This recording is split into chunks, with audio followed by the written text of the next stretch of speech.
સુરત જિલ્લાના કડોદરા જીઆઈડીસીના તાતીથૈયા વિસ્તારમાં પોલીસની સતર્કતાને લીધે એક વ્યક્તિનો જીવ બચ્યો હતો. આ યુવક અજ્ઞાત કારણોસર ફાંસી લગાવીને આત્મહત્યા કરવાનો પ્રયાસ કરી રહ્યો હતો.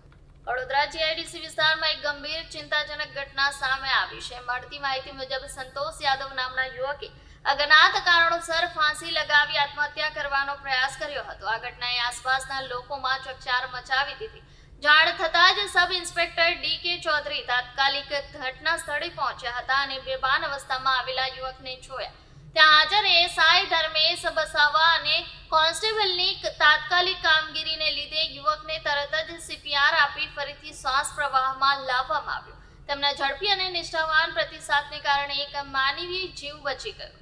આ પછી યુવકને તાત્કાલિક એમ્બ્યુલન્સ મારફતે સંજીવની હોસ્પિટલમાં દાખલ કરવામાં આવ્યો, જ્યાં હાલની માહિતી અનુસાર તેની હાલત સ્થિર હોવાનું જણાય છે. સ્થાનિક લોકો અને નાગરિકોએ પોલીસની આ પ્રશંસનીય અને નિષ્ઠાવાન કાર્યની વ્યાપક પ્રશંસા કરી છે. આ ઘટના ફરી એકવાર દર્શાવે છે કે ગંભીર પરિસ્થિતિમાં પોલીસ અને ફૌજી જવાનોની તત્પરતા, સમજ અને જાગૃતતા માણસના જીવનને બચાવી શકે છે. સ્થાનિક સ્તરે આ પ્રકારના પહેલા માનવતાવાદી ઉદાહરણ તરીકે નોંધપાત્ર ગણવામાં આવી રહી છે.